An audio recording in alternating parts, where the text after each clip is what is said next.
So we are now going a little bit deeper into these projects of the different chapters. So let me tell you just a few words before giving the floor to our speakers.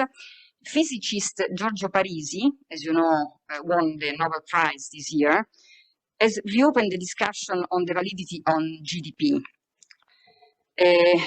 which captures the quantity instead of quality. Also, Anna Maria Tarantola, our chairman, spoke about that, which must be integrated with indicators that capture instead the progress of integral human development of Pope Francis and the progress of sustainable development.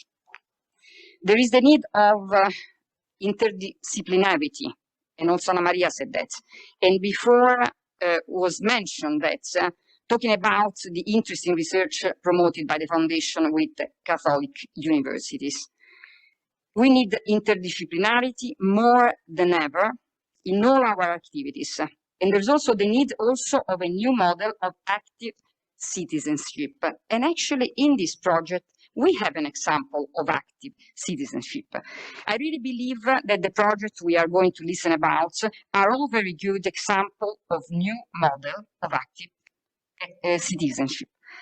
So let's go deeper into the contents of the document. 11 projects, as Giovanni Masseguerra already mentioned, 1 from USA, 11 from Europe. Numerous projects have been inspired by the pandemic. We already heard that. They, of course, revolutionized our life. There are different perspectives in this work. Some the perspectives of the community, and some from the perspectives or professional dimension. And actually, there are also some works from other perspectives. So I will introduce first papers related to community, and then papers related to work and training, and then to other topics. So we will have 2 rounds of questions. The first round will be about key feature of the papers. So I will ask to say within 4 minutes. And then second round, so the results, about the results and the lesson learned. As you know, we have really strict timing. So I will start from papers, as I said, related to community.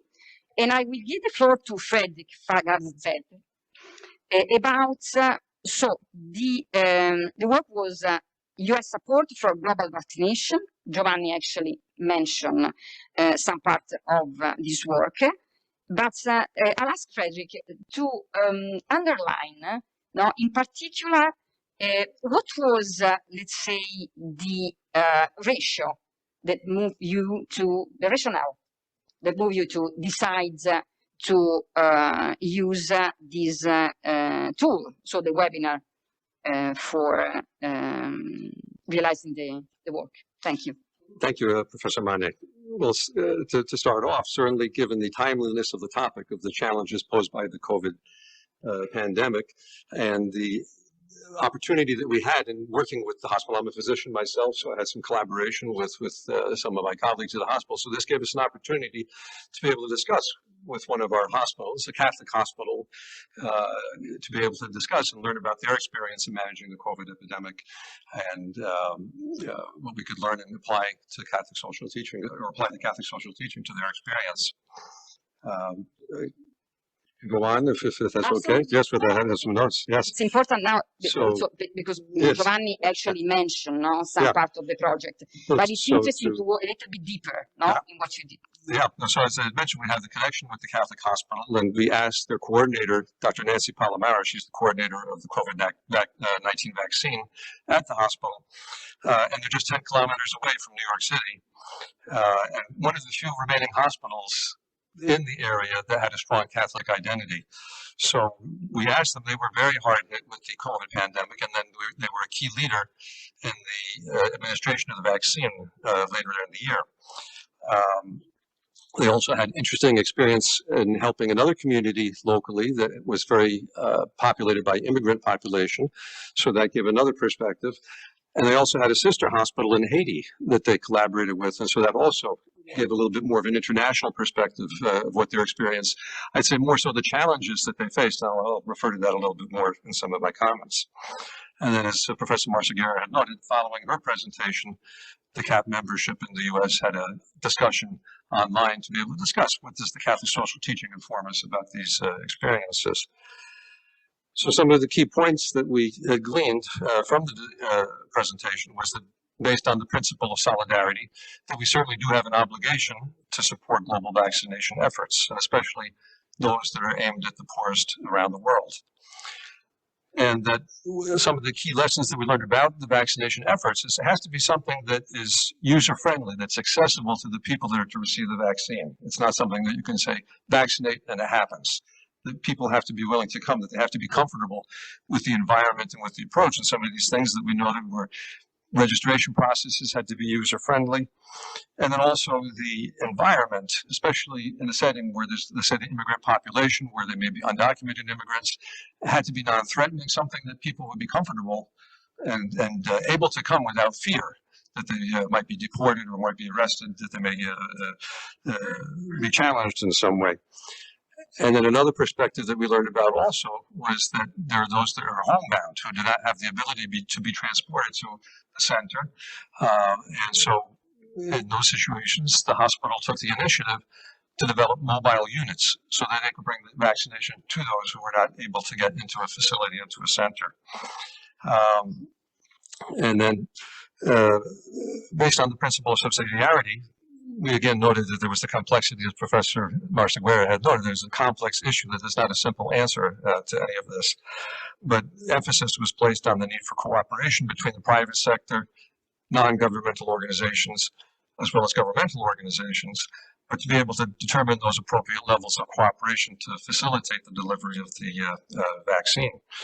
One of the interesting experiences that the hospital related to us was, again, the bureaucracy that they would often have to deal with. In fact, they had the commentary that they're spending so much time dealing with the bureaucracy and all the requests being made for reporting and so forth, that they didn't have time to administer the vaccine, that they weren't able to deal with that. So there was a challenge in being able to deal with the bureaucracy and overcome that. And then another comment along that line, dealing with the international exposure with Haiti, they had Johnson & Johnson vaccine, which was really ideal for that situation. We didn't have the issues of storage problems. They had the vaccine, just a single dose, which also is a big advantage in that setting in Haiti. But because of bureaucratic entanglements in dealing with the government, they could not get the clearance to be able to bring the vaccine to Haiti, even though they had all the infrastructure in place, being a sister hospital to the Haitian hospital. So again, this just brought up the level or the concept of subsidiarity and who's going to manage this. And the consensus was that, well, leave it to the healthcare providers, not the bureaucrats, not the administrators, the healthcare providers. They're the ones who really know how to deal with this and get the vaccine where it needs to be and administer it. Thank you. We will get back on the second round. We will get back then with the second round of questions. Thank you for this indication about this project. So I will leave the floor to Antonio Angioni, Bergamo, to talk about the experience of the Bergamo chapter. Again, Giovanni Marcegaglia already mentioned some of the project. I will ask you to concentrate on the main initiatives that you realized. Actually, there were many, as mentioned before, interesting initiatives, but please, if you underlined in a particular way, the main one. Thank you. Thank you. Last year, at the end of our remote international convention, we accepted the invitation of our president to revise our position as a local association. We are a very small group, but in any case, we decided to adopt the methodology of Laudato Si. In other words, to deliver three important verbs: see, judgment, and act. In other words, see, study the context of Bergamo, evaluate judgment, evaluate the damages of a pandemic, which in Bergamo was, let me say, a tragedy, as in the rest of the world. But I think the majority of these people in this room remember the image of a military truck moving the death of Bergamo. Okay. So the last verb was act. In other words, prepare a specific program for the contest of Bergamo. And we decided to take into account two priorities. First of all, witness how Christian social doctrine is an integral part of Christian conception of life. The second priority is generate tangible contribution both for ecclesial community and for social community.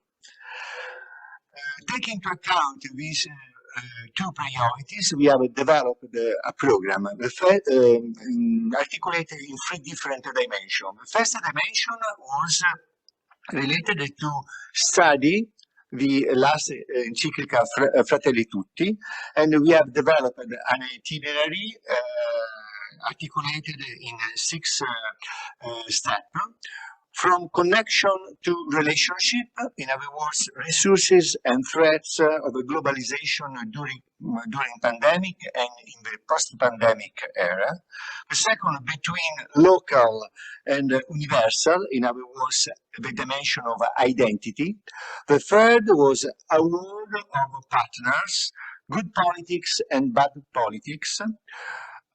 The fourth, an us that lives in the common house, subject of change, aging of change, walls and boundaries inside and outside us, and the last, the religious, serving the fraternity of the world.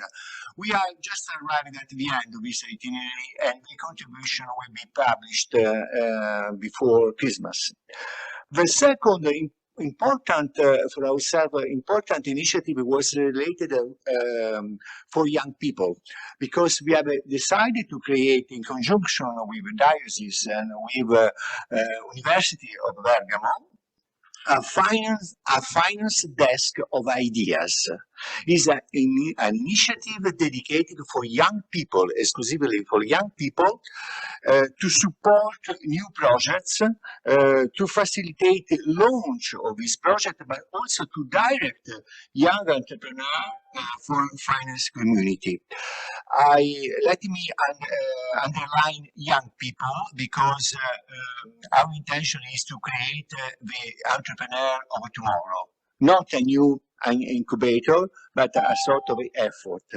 And last initiative was our participation to the political school We Care, in order to prepare people for tomorrow, for the politics of tomorrow, particularly because the image of politics today is quite wrong. Thank you for this indication. Then we will move to the Milano chapter, Giovanni Facchini Martini. So the Milano chapter presented some proposals from Christian social thought for a new design of intelligent and inclusive cities.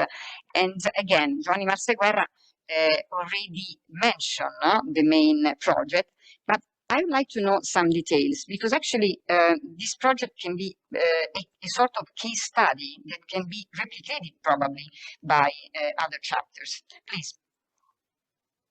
Thank you very much. Hello to everybody. Let me say hello also to the people connected online, some of the people of the Milano chapter online, so I just say hello to everybody. Yes, we were intrigued by this new slogan, which is a smart city.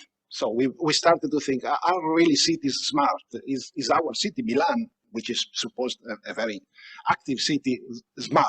So we just wanted to deepen a little more what we mean about this smart city, and we wanted to see the theme of social inclusion in the transformation of our cities toward a greater environmental, social, and technological sustainability. So the smart cities, which is by the name smart, it refers to the mind, to intelligence, to something which is of a mind, but we wanted to add the dimension of soul. So that's why we like to talk about smart and inclusive cities. So to melt the intellectual part, but also the conviviality, the cohesion, the category which refers to relationship, spirit, the fraternity, which is the soul.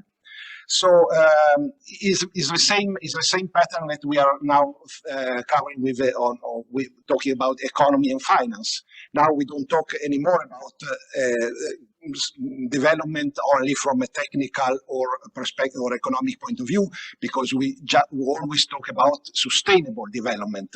So giving a lot of effort also to the ESG approach, so the environmental, social and governance approach. So the same must be with cities. So not only smart, but also inclusive. So this was the conclusion. We wanted to prove that, and so why we started to look about this argument. Of course, we were intrigued by the fact that the Pope Francis talks, and I quote, a true ecological approach always becomes a social approach. In order to always keep together the cry of the earth and the cry of the poor. End of quote. So that's why we wanted to see, and especially in the example of Milan, how an example of urban regeneration is putting together the two dimensions of smart, of innovative, but also inclusive and open city. Why it's important to talk about cities? Because 75% of European population live in cities. Cities are responsible for 70% of global pollution, only by occupying also 3% of land emerged. So they are responsible for carbon dioxide pollution, but they are not solving the problem of inequalities and access to all opportunities. Still, there are still a lot of imbalances in cities. So why we wanted to study cities, sustainable cities and smart cities? Because we want to bring together and see how a city brings together the infrastructural capital linked to technology, the human capital, the environmental capital, the artistic capital. Welcome to Rome, and you see a lot of artistic capital also in cities. The social capital, without avoiding to leave anyone behind. Giovanni, can I ask you just few, because you have few seconds, about the Case Bianche? So the experience, yeah. Yes. Because then the conclusion on the other. Yes, yeah. Or if you prefer, I kept the Case Bianche okay, for second round because it's okay. I think it's very important. It's fine, absolutely fine. So thank you. And then Maurizio Gallo, Padova, cooperation between institutions and communities as a tool to fight exclusion. So you develop a project inside the city, again, a sort of cooperation between the different institutions to fight exclusion. Can you just let us know in which consists the project? Grazie. Consentirete se posso parlare in italiano per meglio forse esprimere i concetti che hanno caratterizzato il lavoro che il gruppo di Padova ha elaborato. Il tutto è nato in una serie di incontri che abbiamo svolto a Padova e in un webinar che si è tenuto il 4 maggio dell'anno scorso con la presenza di autorevoli figure. Aperto l'incontro dalla presenza della Presidente Anna Maria Tarantola, che ha dato un forte contributo assieme al nostro Vescovo e ad altre figure. Il tutto nasceva dalla necessità e da una frase che ci ha colpito a una riunione del gruppo di Padova, delle tanti momenti di interventi del nostro Santo Padre, che ci nutrisce quotidianamente, quando lui diceva in una occasione l'ammalato è l'ultimo tra gli ultimi. Da qui siamo partiti per capire come la sanità cattolica, passatemi questo concetto, la presenza della sanità, delle strutture sociosanitarie nel nostro paese sono di ispirazione cattolica, legate a congregazioni cattoliche, sono centinaia e centinaia e hanno una grande opportunità in questo momento, che è l'opportunità che passa attraverso gli strumenti che vengono dati dal Piano Nazionale, dal PNRR, che sono delle opportunità che possono consentire di fare un ulteriore salto di qualità. Pensiamo alle case della salute, alle case della comunità, sono e rappresentano dei momenti non solo per curare l'ammalato, ma possono rappresentare un supplemento d'anima, possono diventare dei momenti di ascolto, dei momenti di integrazione rispetto alle figure dell'ammalato, ma anche alle famiglie che affiancano l'ammalato in questo percorso. In questo contesto noi abbiamo pensato che mai come in questo momento la presenza della sanità ad ispirazione cattolica nel nostro paese possa dare un valore aggiunto, soprattutto in termini di insegnamento. Quando si parlava degli antidoti sono la dottrina sociale della Chiesa.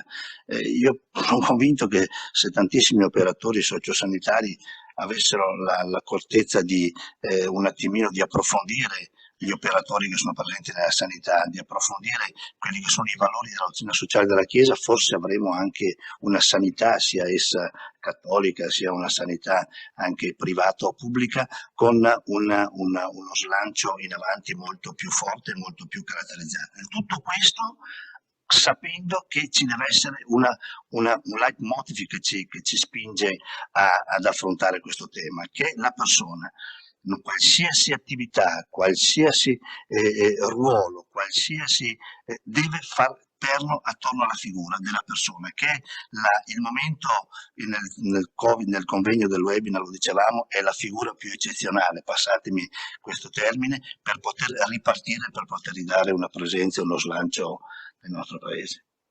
Thank you.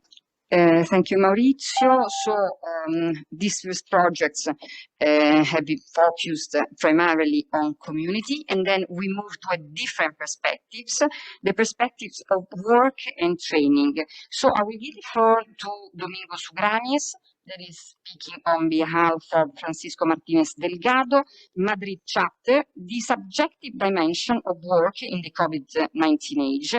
Is the emotional health of employees a matter of the company? So after a suspense, because Giovanni introduced the question, so we will finally have the answer. Please. Thank you, and I'm very pleased to be here again as a ground floor soldier, and greetings from Paco Martinez and the group in Madrid, where I was a member, and congratulations to Anna Maria and the team for all the work which is being done. Well, Giovanni Massaguerra has made an excellent summary, so I can go quickly. We had also in mind not only St. John Paul, but also Pope Francis, when in Patris Corde last year, he explained what he understands as the dignity of work.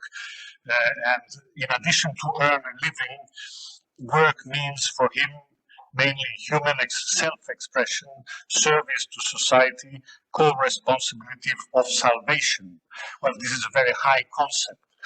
If you confront it with what happened during the pandemics, changes in the companies, which really accelerated changes which had started long before. We all have in mind the gig economy, the precarious jobs, duality in contractual status. There is more flexibility now in general, which is sometimes good, sometimes bad. The precarious jobs sometimes are an imposition of the heaviest part of the contract, of the heaviest party, but sometimes they are also in connection with what the Americans call, some Americans call the Great Resignation, the fact that at least among certain people, there is a deeply different attitude towards work and towards lifelong commitment to a job. How does all this influence the subjective dimension of work? We had interviews with different experts from business and from workers' union, and one of them was with Oliver Rötig, who I think is here, and we had also a joint meeting with the Brussels group. Well, there were many different findings, but let me sum up three small points. Psychological health is in growing demand in companies. That's a fact. Whether this is really the responsibility of the employer, you left the question open. I leave it open too, because there is no simple answer. It's quite difficult. It's changing, but it's a fact that companies have to get involved because of the continuity of business. So, well, that's a big change, and also in business responsibility. Another finding was not very original, but very important, is that education, continued education, is the answer to technical change, which is quicker than people. And that is a responsibility for business, but business cannot be alone. There is this question, the concept of centesimus annus, of the indirect employer, perhaps with money from the companies or from the employees, but there is a role to continue this work all through life, the lifetime. And in this context, the group in Madrid has an initiative, a practical initiative, which I can describe perhaps in the second round. And finally, the need for a changed attitude and changed organization in workers' unions and in business organizations. A dialogue is needed and is possible away from political polarization. It's not easy, but it is possible, and the Catholic social teaching inspired platform can play a role in this context. Thank you. Thank you, Domingo. So we are going to the second round, and then we will change the speaker for the next project. So again, Frederick, can you tell us again what are the main lessons learned from this project? Yes, thank you. Well, certainly there's the consensus that with solidarity, it's necessary that we support global vaccination efforts, that's key, that we are our brother's keeper. At the same time, though, in order to be able to keep this sustained, we also recognize that there's a need to sustain your own health and to be able to support the industries. For example, the pharmaceutical industry had the very unique position of being able to respond so quickly. If the pharmaceutical industry did not have incentives in place already beforehand to sustain a healthy program, then we would have had much greater difficulty in being able to develop vaccines as quickly as they were. It was really a remarkable turnaround to be able to get vaccine available so quickly. So keeping those incentives in place is one of the conclusions that we had also. We also noted that the COVID-19 crisis is highlighting other pre-existing problems in the infrastructure for the poor communities of the world, the lack of health care in many parts of the world, malnutrition, climate issues, and all these concerns. I had mentioned before about the challenges the government sometimes was posing, but we also had noted that government sometimes has a very significant role to play when there are obstacles, that sometimes government is the only agency that has the capability to be able to intervene and facilitate, so that there's this complex balance, and depending on the particular situation, it will vary, and we have to be responsive to that. And then finally, one of the best assets that we have as Catholics is there's already a very well-established Catholic health network and Catholic systems throughout. I remember one story about the presence of the nuns throughout the world, that they were very well aware of what's going on in their communities. And so there's this very strong network to be able to work with, and that we really should make good use of the Catholic health networks and the Catholic presence in the world to be able to facilitate distribution and vaccination. Thank you for sharing with us let's say, also some hints, no, about how we can leverage also this experience. Antonio Angioni, Bergamo Chapter, what are the main, let's say, conclusion or the main suggestion that we can have from the project that you put in place in Bergamo?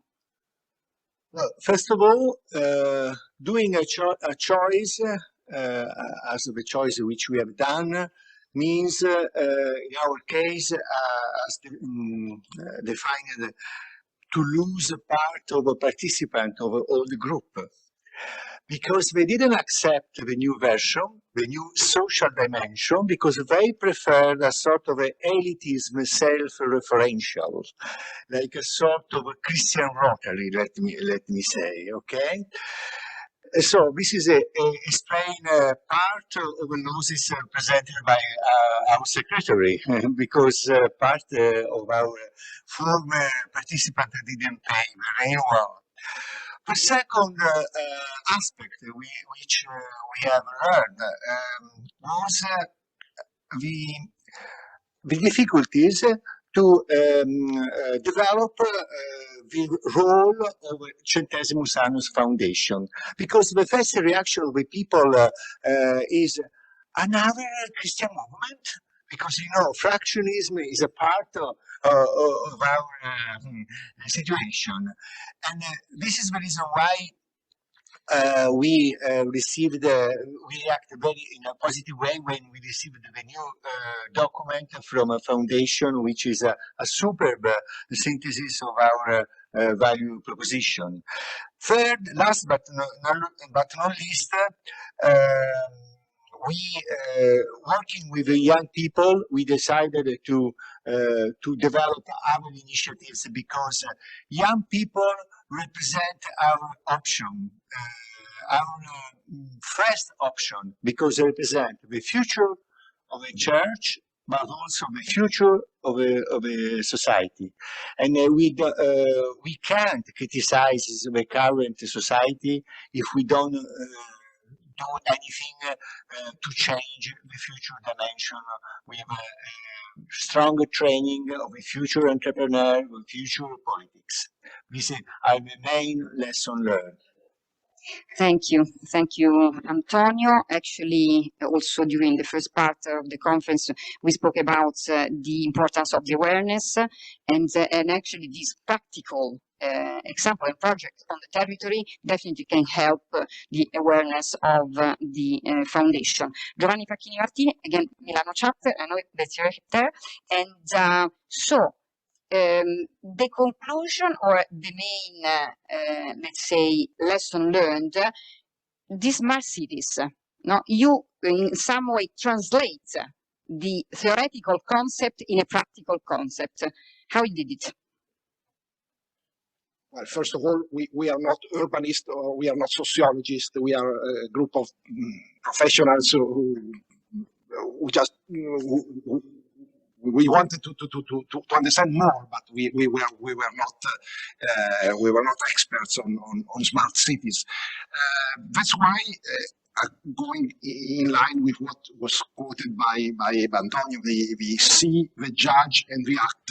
We just wanted to see something, to have a practical experience on how a part of a city, a peripheral part of a city, can become also inclusive. So that's why we had the idea to go to this suburb part of Milan, which is called Case Bianche, which is nothing to do with the White House in Washington, D.C., actually completely different environment, but the name is the same.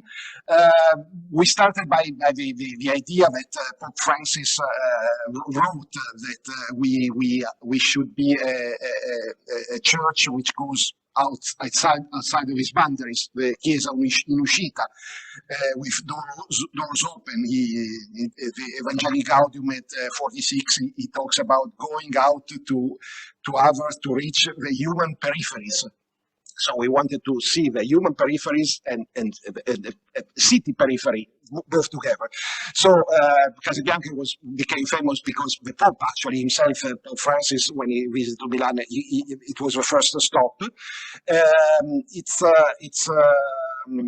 in the eastern suburb of Milan. It's an imposing complex built in the 70s with 466 housing, with about 1,000 inhabitants, managed by the Milan Institute for Social Housing. And unfortunately, it's a symbol of degradation, not only of real estate degradation, it's an emblem of difficulty and secure area of metropolis. But it's very nice to see and to talk about what the lights we saw. We met with an association called Onus. Onus in Greek, in ancient Greeks, means donkey. Donkey is the animal that brought Jesus to Jerusalem and is a symbol of hard work, of humility and peace. So this association, which works in Casabianca in the suburb area, the name Onus tells a lot, and they do a very patient work to eliminate the mistrust and sometimes the friction or resentment of many inhabitants. Most of them are elderly people, not self-sufficient. The majority is now very multi-ethnical and multiracial and multi-religious, coming from many countries.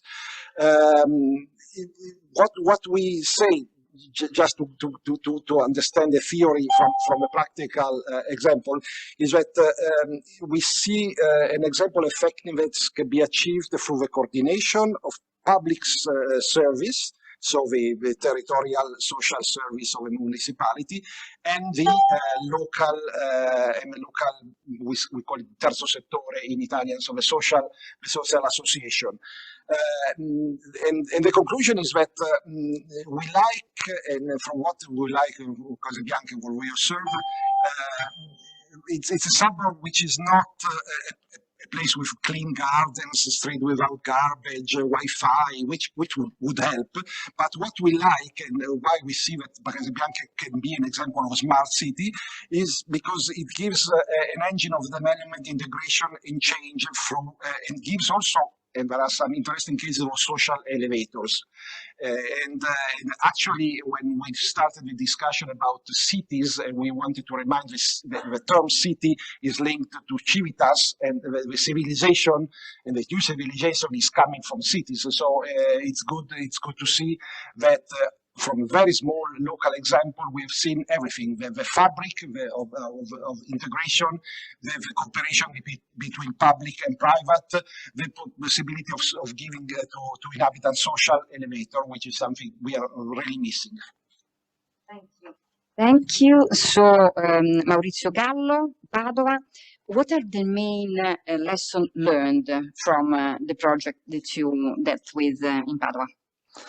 Sì, noi abbiamo da circa 6 mesi abbiamo iniziato a collaborare, alcuni aderenti del gruppo di Padova, con un istituto di ricerca che è al Lido di Venezia, forse uno dei primi 5 istituti di ricerca sulle malattie legate al Parkinson, e siamo entrati nel comitato etico per aiutare questo percorso. È un istituto gestito, era un ex istituto facente capo al San Camillo, ora gestito dalle suore Mantellate, e stanno facendo delle esperienze che sono fantastiche. Dovete pensare che loro hanno recuperato questa struttura che era in un deficit totale circa 2 anni fa, con 4 ricercatori solo. Attualmente, con l'aiuto anche della Conferenza Episcopale Italiana, stiamo parlando di una presenza di circa 18 ricercatori che sono tutti ragazzi italiani che erano in giro per il mondo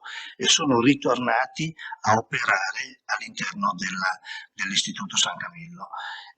Con una struttura meravigliosa sul piano estetico, ma con delle attività che vengono processati all'interno fantastiche. Noi abbiamo contribuito, come alcuni di noi, a dar vita a questo comitato etico, li seguiamo mensilmente in alcuni incontri che vengono fatti e adesso, prima della fine dell'anno, verrà fatto un incontro con tutti gli operatori, sia infermieristici che ricercatori, su questo volevamo anche chiedere, lo anticipo Giovanni, un tuo aiuto, per fare una mezza giornata sul tema della dottrina sociale della Chiesa e per darci un appuntamento semestrale per aiutarli a crescere in questo percorso, tenendo presente qual è il carisma che ci caratterizza e che caratterizzano quegli operatori, e questo penso sia una cosa che potremmo anche in qualche maniera tentare di esportare, perché è un valore aggiunto estremamente interessante ed estremamente utile per il percorso dell'istituto stesso. Thank you, Maurizio, and then Domingos Granis, about main conclusions of your project. Well, let's say action-oriented conclusions for the immediate future. If the foundation allows, the group would like to continue working about work, but we would like to start a discussion about start and end of working life. We think this poses a number of questions which deal with solidarity, cooperation and responsibility. And we wish to do that with guests again. And we wish to have also a group of MBA students as permanent guests. And the group hopes to continue and enlarge its composition if possible. We have a permanent action-oriented conclusion, which comes from already some time ago, which is a new basic program of IT skilling for unemployed. This is now financed by Fundación Pablo VI and by Voluntary Solidarity Fund Spain. The students are selected by Caritas and other organizations. We are discussing presently an extension to municipal training programs for beneficiaries of the minimum basic income. And we are also discussing with some companies receiving used computers for this training program. So this will continue. There was a first edition during the pandemics in spite of difficulties, and now we are preparing the second one, which will be stronger and bigger. And let me just make a final comment, a personal comment. We need to continue debating about work, I think, but I was a little surprised to read the other day that Pope Francis said in a video message to the World Meeting of Popular Movements, working fewer hours so that more people can have access to the labor market is something we need to explore. Well, I think for people like us, this is not how job creation works. Well, it's perhaps not a good place to argue with the Holy Father, but still, I think we are clear that work is not a homogeneous thing which you can slice like bread and distribute. In any case, I would say thank you, Holy Father, for provoking us with this kind of statements. But I think people responsible in the economy, we need to come up with ideas which promote justice and dignified work for all in a way which is economically feasible. And I see here an important role for a foundation like ours. Thank you. Thank you. Actually, also Anna Maria, the chairwoman, underlined the needs, the absolute needs of a new governance, a new model completely different, new development model. So I can understand that the expression of the Holy Father I mean, we can discuss about that, but actually we need to reform completely the system, and so it's difficult to find a solution, but definitely we need to explore all the solutions. So thank you to this first group of project. So thank you all, and I invite the second group to join me here. So we will have.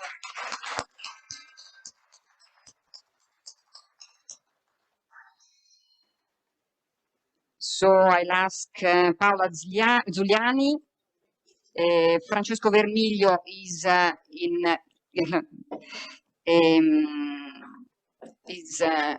probably connected.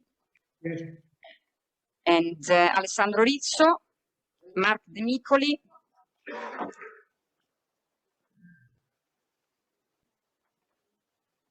Robert Leblanc,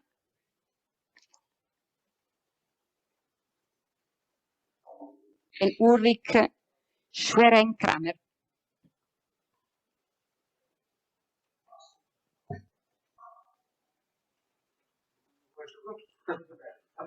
Please, they are going to, yes, they are going to change. Yeah, please, have a seat.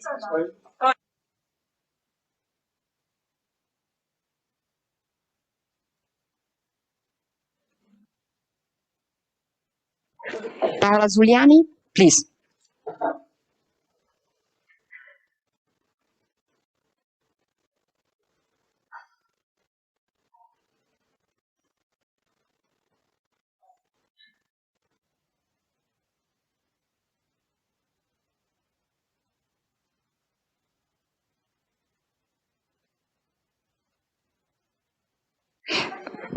Okay, so we will start the second group of projects.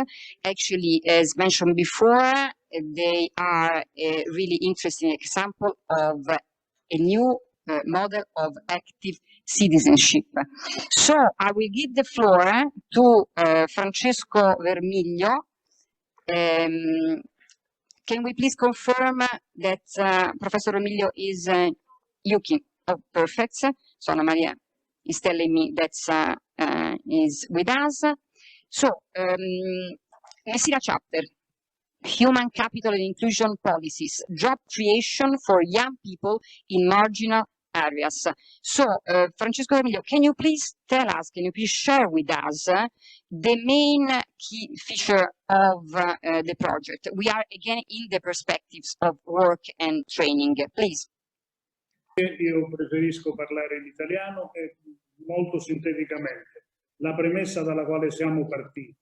La disoccupazione è causa di ingiustizia, diseguaglianza e esclusione. Genera emarginazione, sfiducia e induce ad assumere atteggiamenti non collaborativi. Purtroppo nel Mezzogiorno la disoccupazione è largamente diffusa e riguarda prevalentemente la fascia giovanile, e la quale fascia è inoltre caratterizzata dall'abbandono dello studio e dal disinteresse verso la formazione.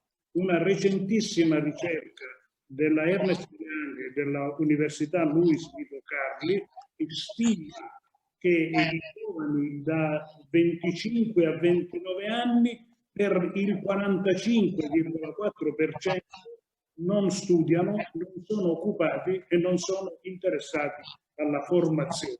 Significa che in questa fascia di età 1 su 2 si trova nelle condizioni appena indicate, e questa percentuale, se considerata per il resto del paese, rappresenta esattamente il doppio.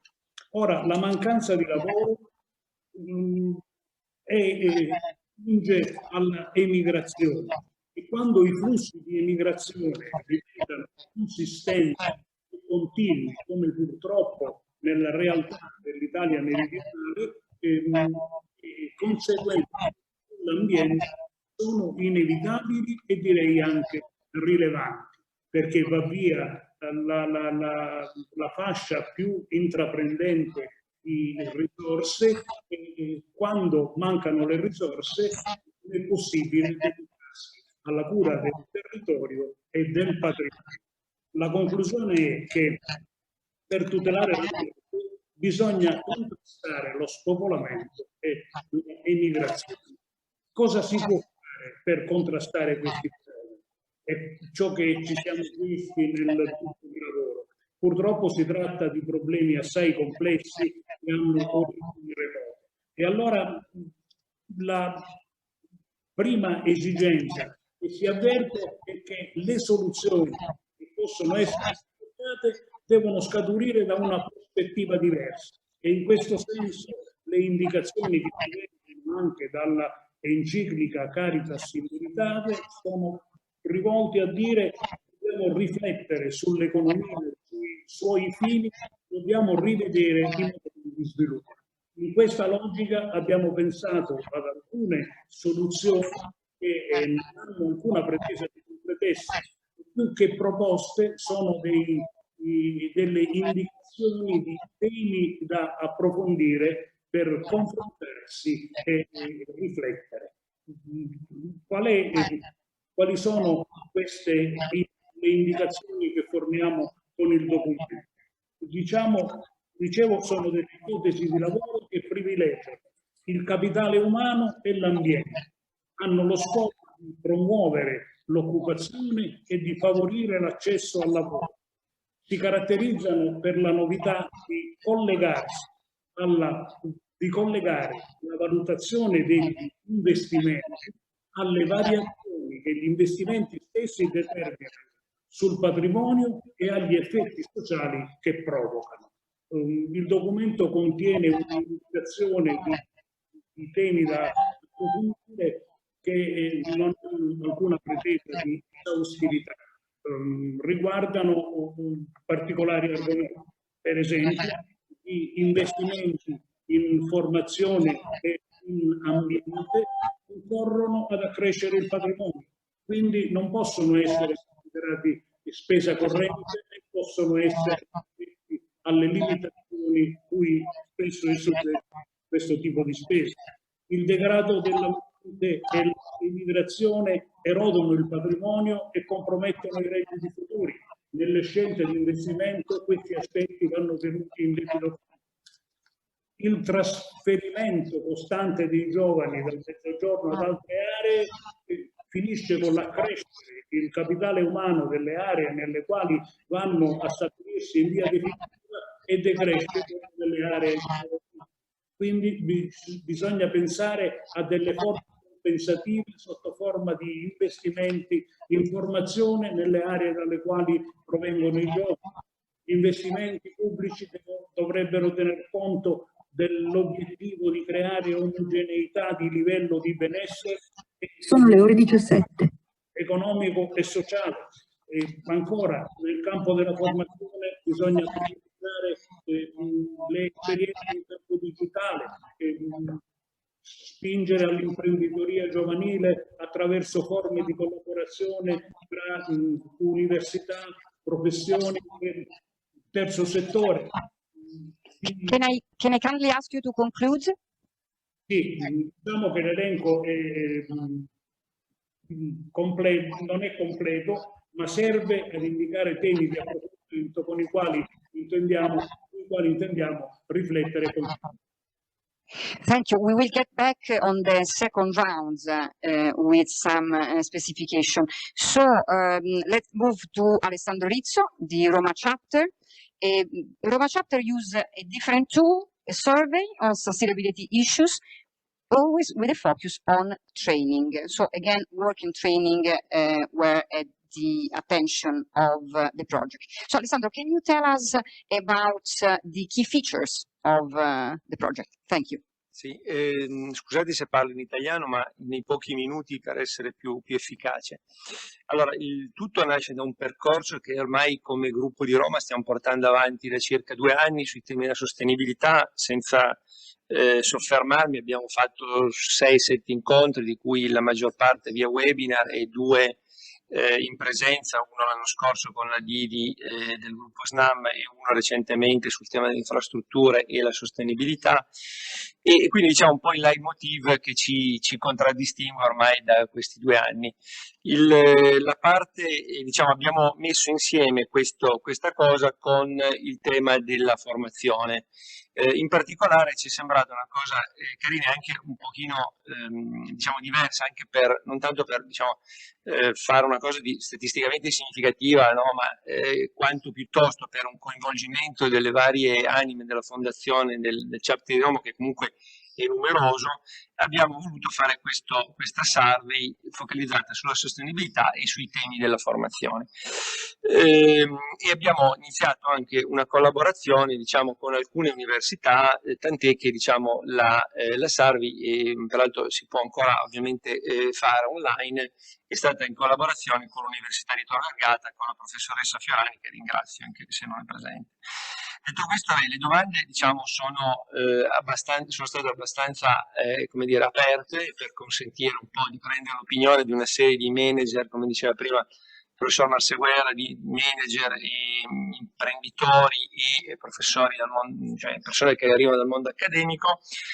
Per andare sui key lights, diciamo che c'è ancora molto da fare, cioè questa è un po' la sintesi, nel senso che oggi le aziende sono ancora legate a un modello di governance comunque tradizionale, dove ovviamente il tema del profitto è l'unico diciamo, elemento rilevante, e sistemi anche di incentivazione che non guardano diciamo, i temi della sostenibilità.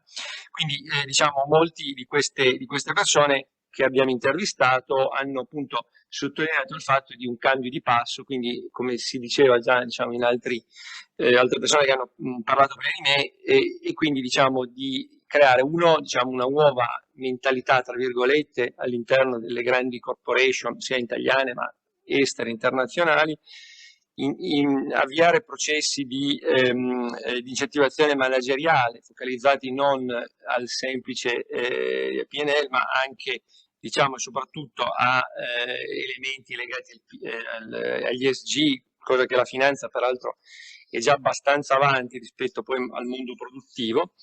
Le figure professionali che a supporto diciamo, dovranno essere sempre più delle figure cross, quindi sicuramente persone che al di là del mestiere che fanno devono avere diciamo, nel mindset, diciamo, quindi nel retrocranio, diciamo, la sostenibilità come un elemento diciamo, non di greenwashing come spesso si dice, ma diciamo fattivo.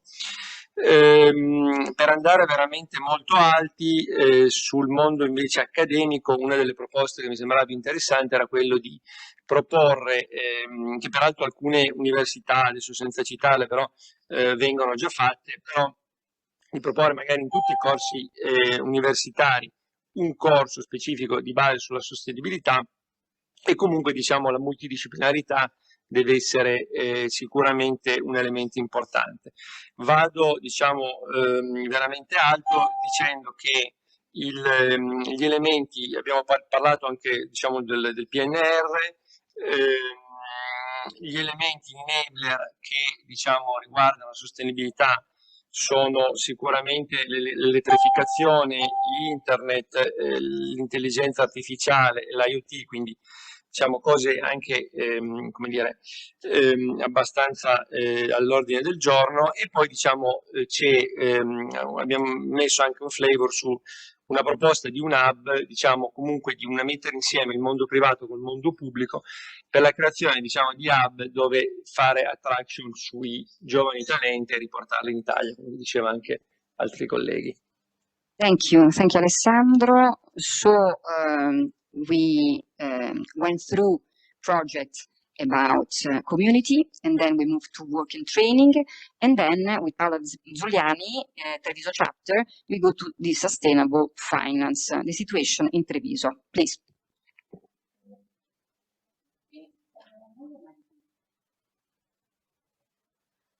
Noi abbiamo realizzato un documento da diffondere a imprenditori non avvezzi al tema della sostenibilità, e in una seconda battuta abbiamo realizzato delle indagini, delle interviste per capire come questa è percepita nel territorio.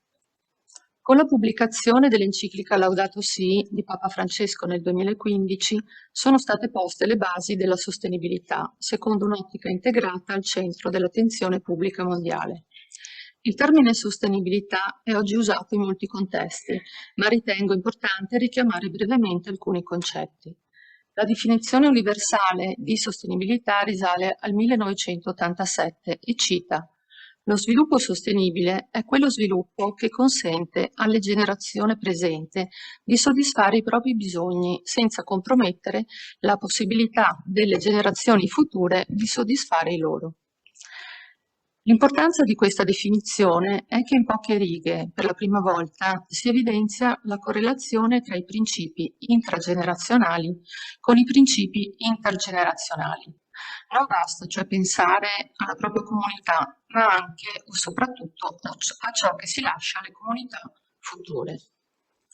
L'economista Jackson, in un rapporto per la Comunità Europea del 2017, sostiene che la prosperità di oggi ha poco significato se compromette quella di domani.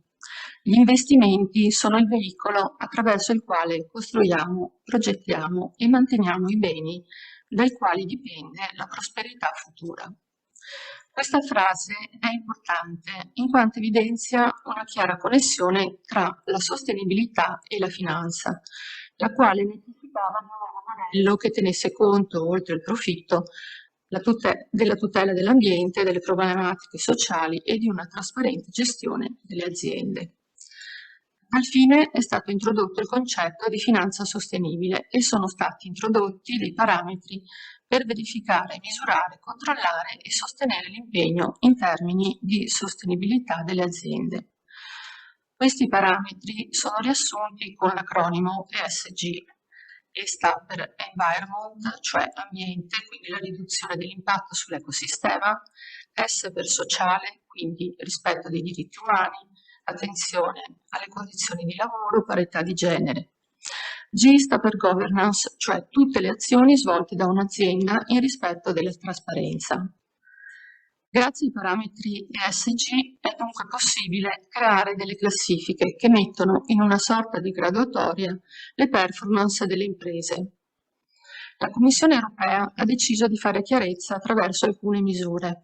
La tassonomia delle attività sostenibili, cioè la classificazione delle attività economiche che possono essere definite sostenibili, l'emissione di obbligazioni verdi, cioè bond legati a progetti che hanno un impatto positivo per l'ambiente, un regolamento per la rendicontazione dei servizi finanziari, cioè un modo per notificare il livello di sostenibilità dei prodotti venduti. La pianificazione europea 2021-2027 della Comunità Europea prevede enormi fondi per lo sviluppo sostenibile delle aziende. Ma le nostre grandi, piccole e medie imprese hanno compreso i concetti della finanza sostenibile e hanno capito che dovranno adeguarsi in fretta, altrimenti non avranno accesso agli enormi fondi della pianificazione europea? Il gruppo di lavoro di Treviso si è posto questa domanda e ha deciso di fare un'indagine sul territorio veneto attraverso una serie di interviste condotte con associazioni di categoria e con alcune aziende con caratteristiche diverse, per comprendere come nel concreto stiano considerando il tema della sostenibilità. Thank you, Paola. So now I move to Marte Micoli, chapter Malta. COVID-19 recovery, the significance of the principles of Catholic social teaching in the struggle to end the coronavirus pandemic and the inequalities. So, Mark, can you please tell us what are the main features of the project of your chapter? Thank you. Thank you, Christina. It's a pleasure to be back here in person, and I want to greet all the people watching online, particularly of members from the Malta group, and salute you, and I hope that you can join in the future. So our paper is about the importance of timely and global vaccination program and how the principles of the social doctrine are foundational to ending this pandemic. So the pandemic, by its very nature, by its very definition, is global, and we are going to need a global solution. UNICEF and WHO leaders have stressed that COVID-19 has shown that our fates are inextricably linked. Whether we win or lose, we will do so together. To end the pandemic and limit variants, widespread vaccination is needed. I refer to the virtual world meeting of popular movements that Mr. Segranjes referred to. There was another maybe provoking comment by Pope Francis in that he noted that only 3 to 4% of the world population in some countries had been vaccinated, and this was reported also by Reuters. This compares, for example, to around 80% of the population in EU and EEA countries. The danger is that this virus will be given opportunity to mutate and evade vaccines in the long run. The Catholic Health Association in the United States has offered some useful guidelines based on Catholic social teaching, and here are some of them I'd like to share with you. Vaccines should be equitably distributed with priority to those most at risk.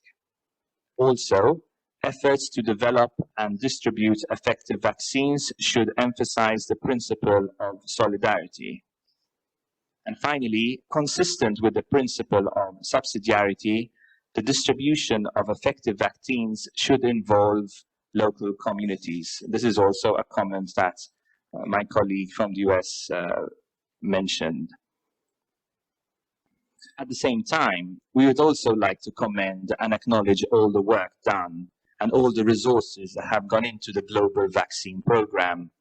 According to our worldindata.org, to date, 48% of the world population have received at least one dose of a COVID-19 vaccine.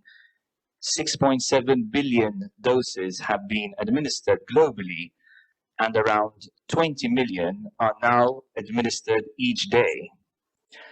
These statistics are impressive, but the fact still remains.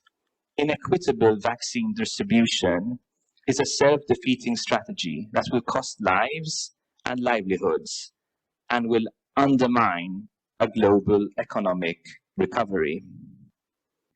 The pandemic has had a devastating effect on various sectors of the global economy. The International Labour Organization, the ILO, has declared in its latest report that the COVID crisis is the most severe crisis the world of work has seen since the Great Depression of the 1930s, and that, regretfully, 5 years of progress towards the eradication of working poverty have been undone. Furthermore, according to this ILO report, destabilization in the economy and labor market has been disproportionately suffered by the young, by women, and medium to low-skilled workers.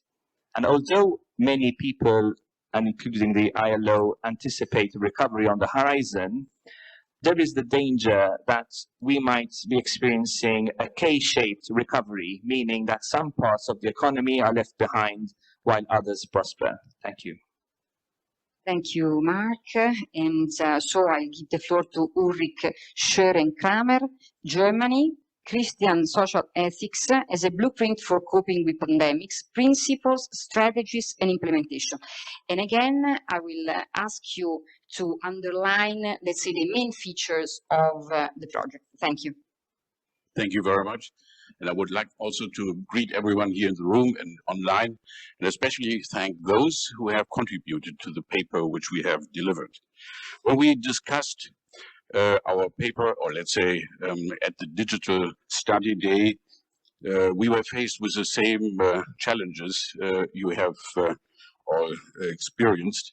We didn't have a physical meeting, and usually a workshop of 25 in Frankfurt gathered and put something together. And now we started virtually.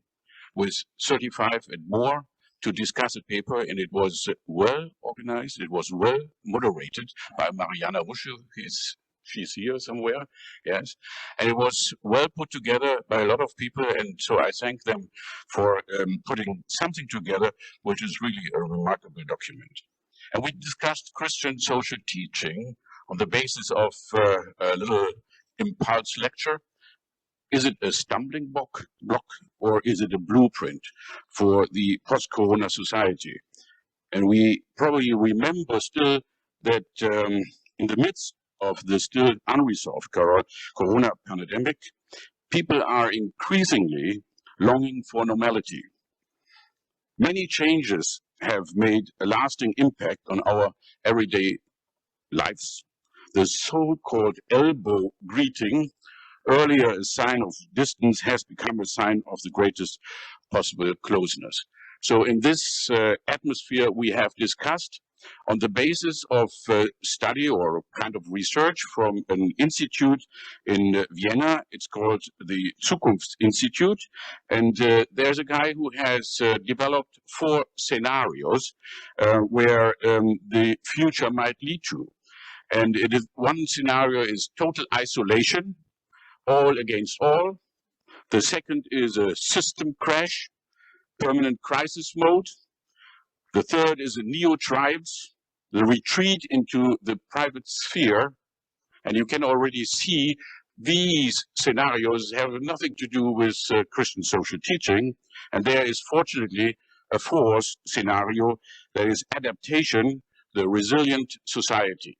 Okay, we didn't like the idea of a resilient society because it's talk about, getting back into a stage. We want to look for a better world.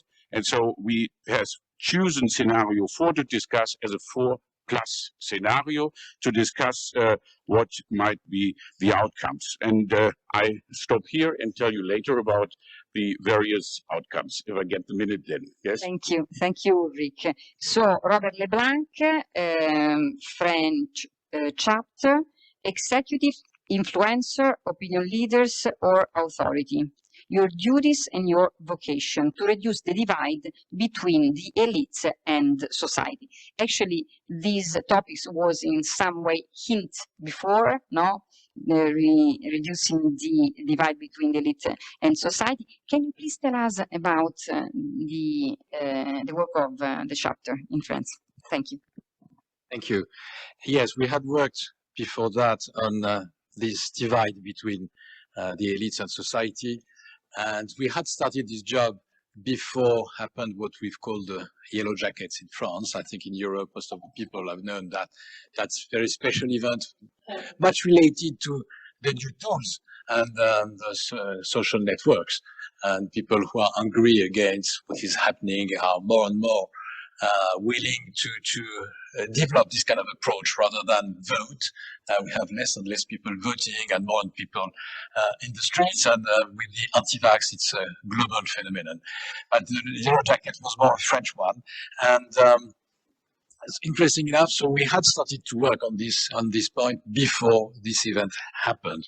And we have organized an event during the winter 2020, just before everything was closed. And we had more than 60 people with us. And one of the topics was this question of this divide.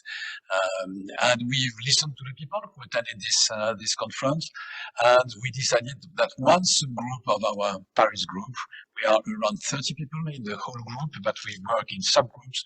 One subgroup has worked again on this point, and we have produced a paper which has been given to Giovanni, who has very well presented the six insights. So I will not repeat the 6 insights, just very briefly some comments. Let me tell you that repetita juvant. Excuse me? Let me tell you that repetita juvant. So, yeah, but well, the first one I think very, very important is to say that, well, who are the elites?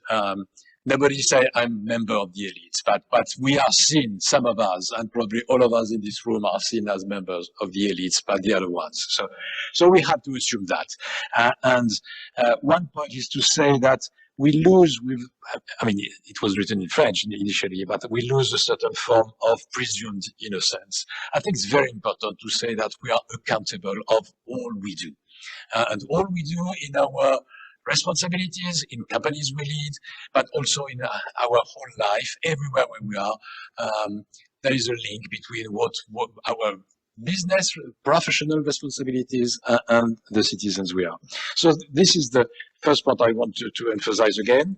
Other words are, we've written that we have to be lucid, honest, and courageous. I think these three keywords for members of the elites. Another very important point is related to something which has been largely commented about people who are nowhere and some other ones who are somewhere. The gap between the somewhere and the nowhere people.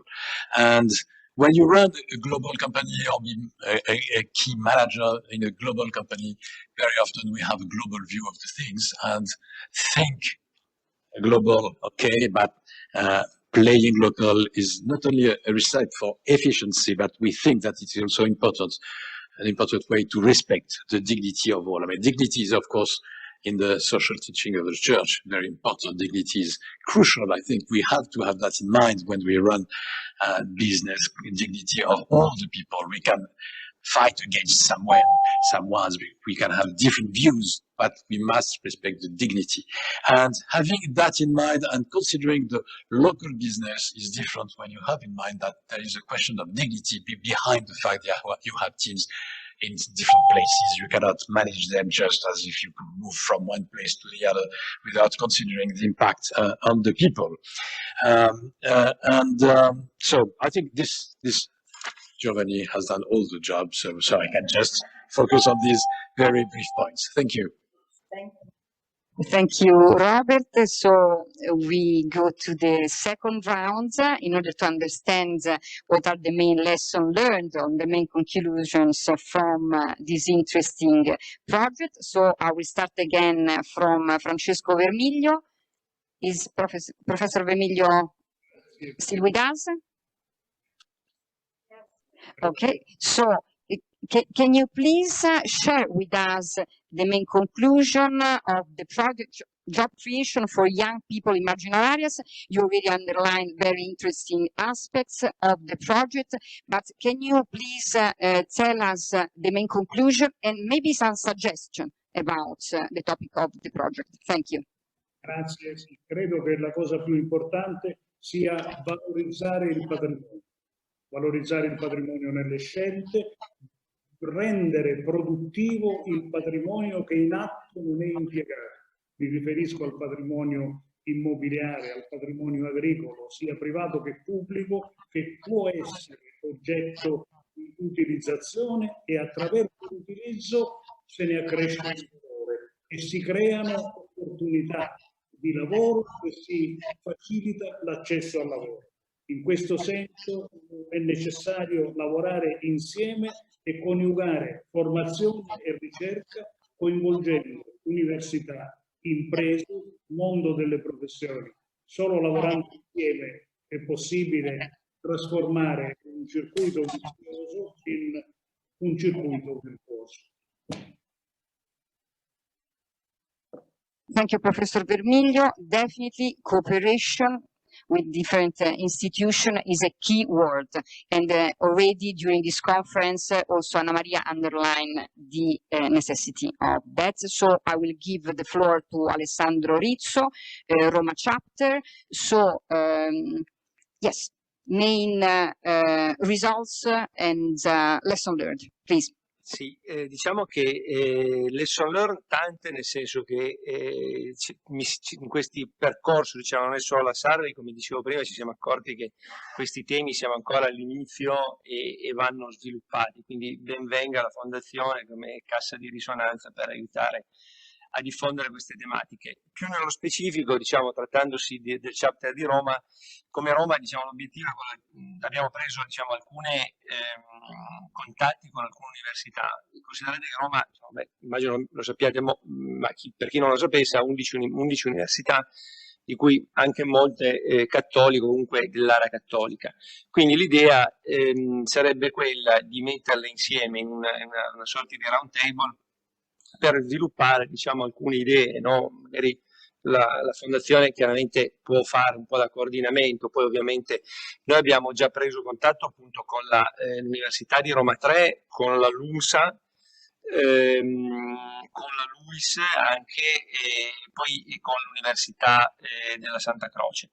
Quindi l'idea sarebbe quella di mettere un panel, diciamo, di professori, quindi per aprire un dibattito, magari con l'idea di fare magari un corso o proporre un corso sui temi della sostenibilità, anche nell'ottica appunto della Laudato Si ovviamente, e questo diciamo è il percorso, diciamo, che vedo più a breve.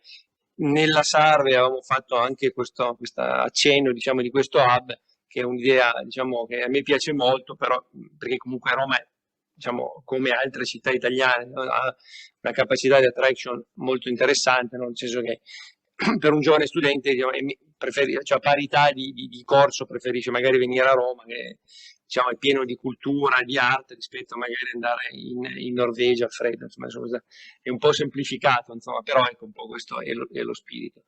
Quindi questa è un po' l'idea che vorremmo portare avanti come gruppo di Roma, quindi era ovviamente la Sarvi sarebbe anche carino portarla avanti, l'abbiamo adesso limitato a una trentina di persone, però insomma ecco, quello ovviamente è open e poi manderò anche il link, insomma, per chi volesse.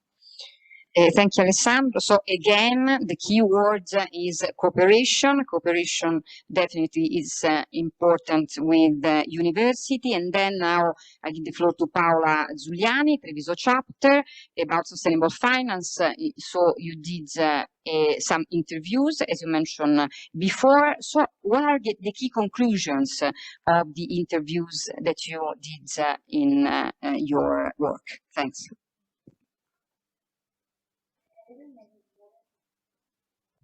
Per avere una visione più puntuale del rapporto che le grandi e piccole e medie imprese del Veneto hanno con il tema della sostenibilità e nello specifico della finanza sostenibile, abbiamo appunto condotto un'indagine mediante interviste che abbiamo rivolto ai presidenti di Confindustria Venezia, di Padova, di Treviso e ai direttori delle principali associazioni di categoria e rappresentanza provinciali e regionali.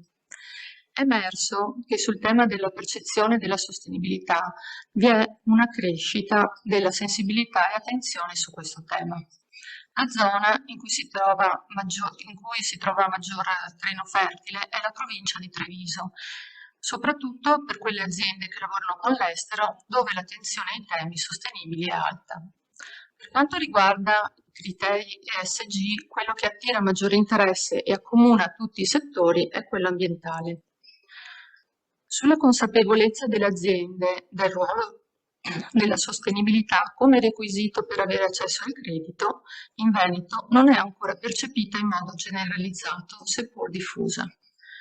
Il nostro gruppo di lavoro, sulla base dei risultati delle interviste, ha convenuto che la sostenibilità, così come viene intesa, corre il rischio di essere un aggravio burocratico.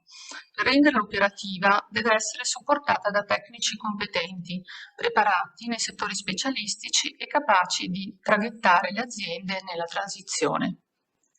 Abbiamo poi voluto portare gli esempi di alcune aziende in ambito di sostenibilità. Abbiamo intervistato quindi delle realtà diverse tra loro per natura giuridica, numero di dipendenti e business di riferimento. Dalla ricerca emerge una spiccata consapevolezza sull'importanza della sostenibilità e dei 3 criteri ESG per il successo dell'azienda. Anche in questo caso il criterio sostenibile predominante risulta essere quello ambientale. E mentre le società per azioni in genere si avvalgono anche di consulenti esterni o aziende di consulting, le start-up e le SRL tipicamente utilizzano personale interno per sviluppare e attuare le politiche di sostenibilità all'interno dell'azienda. Infine, nessuna delle realtà intervistate ha potuto usufruire di strumenti finanziari italiani a sostegno delle imprese. Le caratteristiche evidenziate dagli intervistati sono la necessità di avere informazioni precise, l'esigenza di formazione di esperti nella nuova economia e la richiesta di un'alleanza fra tutte le componenti della innovazione e del cambiamento. Il nostro territorio si trova ora di fronte all'opportunità offerta dalla Comunità Europea di grandi finanziamenti, ma al contempo emerge la dimensione di una realtà che non pare ancora pronta ad affrontare i cambiamenti che l'Europa impone e che quindi farà fatica ad avere accesso al credito. Si manifesta infatti la necessità di una informazione scientifica precisa sui contenuti della innovazione, del sociale e del rispetto ambientale. Il documento che abbiamo creato contiene l'introduzione ai concetti di finanza sostenibile di cui ho parlato prima e il risultato della nostra indagine. Crediamo che questo documento possa essere visto come non un qualcosa di risolutivo, ma la base per ulteriori approfondimenti. E in linea con i principi di sostenibilità ambientale, sociale e anche di governance, abbiamo voluto realizzare un video a supporto delle piccole e medie imprese e che possa essere vincolato nel territorio, ma anche attraverso la rete, al di là di ogni confine, senza alcuno spreco. Grazie. Thank you, Paola. Thank you, Paola. And it's really interesting. So also the small and medium firms need specific competencies that are not so present now on the territory, and so again cooperation with university, and of course my university, also Catholic University, already developed some projects and some programs on sustainable issues, but definitely we need to cooperate more, and also we need to have, as mentioned also during this morning, a cooperation between different also matters. So I'll move to Mark De Micoli again, Malta chapter. So can you please share with us the main lesson learned from your project? Thank you. I'd like to start by quoting the Filipino Catholic priest, Father Robles Austriaco, who's working at MIT in the United States to develop a COVID vaccine for the poor. Pandemics, theologically speaking, can be both a time of chastisement and a time of renewal, end quote. Although we should leave the chastisement to God, obviously when there are crimes involved, we can all be a part of the elements of renewal that have been sparked by this pandemic and some of the themes that we are talking in this session. It has been quite encouraging to see the principles of social teaching mentioned in mainstream media, and in particular the principle of solidarity and the common good. So in a way, this is a bit of a window of opportunity where we can reinforce the principles of human dignity, pursuit of the common good, solidarity, subsidiarity, and also obviously the preferential option for the poor as espoused by the church. This also means that we need to emphasize, and one of the main conclusions really of our paper is that the fair distribution of vaccines, especially to the poor and vulnerable, is really central to a sustainable recovery. And a focus should be made on especially those people who are most hard hit, as mentioned earlier, the young, women, and medium to low skilled workers. I will end on a positive note, and I will simply quote Pope Francis from his apostolic letter Patris Corde during this year of St. Joseph. I find this quote to be very encouraging and inspirational. So I quote, "In the face of difficulty, we can either give up and walk away, or somehow engage with it. At times, difficulties bring out resources we did not even think we had. God always finds a way to save us, provided we show the same creative courage as the carpenter of Nazareth," that's St. Joseph, "who was able to turn a problem into a possibility by trusting always in divine providence. If at times God seems not to help us, surely this does not mean that we have been abandoned, but instead are being trusted to plan, to be creative, and to find solutions ourselves, end quote. So we all need to use our creative courage and bring out resources we do not know we have to help fight this common enemy and its effects. Thank you. Thank you, Mark. We reserve the applause at the end of all the interviews. I was told that Monsignor Galantino is already with us, so I will ask you to be really concise. Thank you, Ulrich Schören-Kramer. Lesson learned. Yes, thank you. Yeah, we looked at the developed principles, personality, common good, solidarity, subsidiarity, justice, and mercy, which is a proprium of the Christian social teaching in contrast to pure ethics of reasons, and looked at the realization. We looked at the individual, at the family, at the institutional, at the society level, and Professor Marceguera has already mentioned a couple of things, and I don't want to reduce the interest in looking at our paper, but I can tell you a couple of other things which we learned. That was also supported by a recent survey we have done. We have done a survey among our 45 members in Germany about the current status of social teaching. And if you have a question like, for example, how relevant is the Catholic social teaching from the perspective of our society, and you should rate it on a scale from 1 to 10. It's absolutely sure if I would ask you, how do you think it should be, you would all say 10. The question is, how relevant is Christian social teaching from the perspective of the society? And imagine we had, rates from 2 to 10, and the average was 6.7. And then we asked, in your personal acting, what did you experience during the corona pandemic? What was that? And it was lower, 5.7.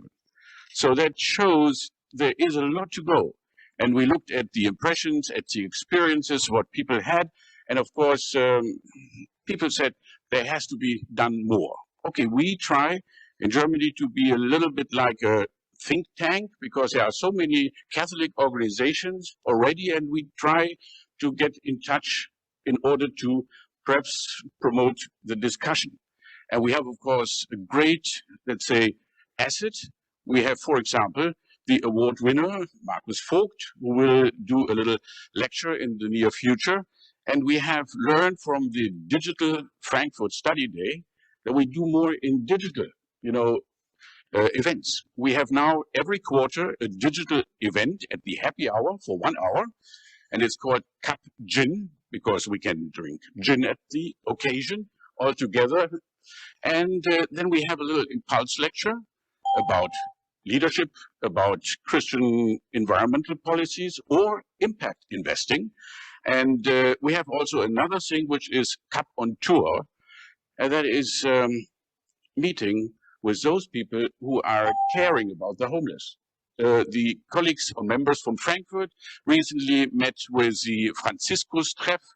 They are really caring about the homeless. There's another institution in Munich where we will have a meeting in January. So there is not only a lead discussion, but also to do something, to implement something. And I think that is very important. And to conclude, I would like to quote the last sentence of our paper, which is, major crises are often turning points between times. They dissolve traditional, firmly established thought patterns. This harbors risks, but also leads to new opportunities. The corona crisis also harbors new opportunities, a new mindfulness for health and creation, a new appreciation of education and work, a new solidarity within and between countries.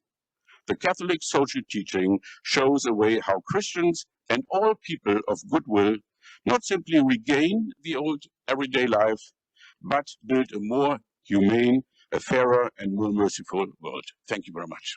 Thank you, Ulrich. So besides the keyword that we underlined before, so cooperation, now we can add also engagement. Definitely engagement is another keyword. So Robert Leblanc, Paris chapter, main lesson learned. Thank you.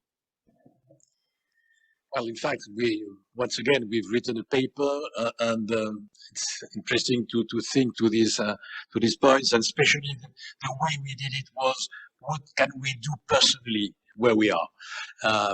The follow-up of this is that maybe a few people know it, but the next consultation will be in Paris, I hope. Thank you to our chairwoman who has chosen Paris for the next one. So we were required to propose some material for this consultation. And the keyword we've retained is inclusion. So with Giovanni Marcegara, we have already worked on a synopsis. I will not speak of what we will do during this consultation, but having thought to inclusion pushed us to say that in the French group we will work on our side. So we will connect at the time, work on inclusion, and we have identified three ways of doing that, and so three subgroups. One is about the inclusion in the management, so very close to our direct concerns. One is more related to the previous paper about society and social cohesion. So it will be maybe a bit more theoretical, but a lot of our members thought that it was a key subject that we should address. And the third one is about the impact of technology. Digital progress is a challenge for inclusion, because we know that everywhere we have some people who are comfortable with tech and other ones who are not. So the way to go on with what we have done on this divide between elites and the rest of the society will be other thoughts about inclusion. Thank you. So we will conclude this panel with three keywords: cooperation, engagement, and inclusion. So I thank you all the speakers, and I'll give the floor to Monsignor Galantino. Thank you.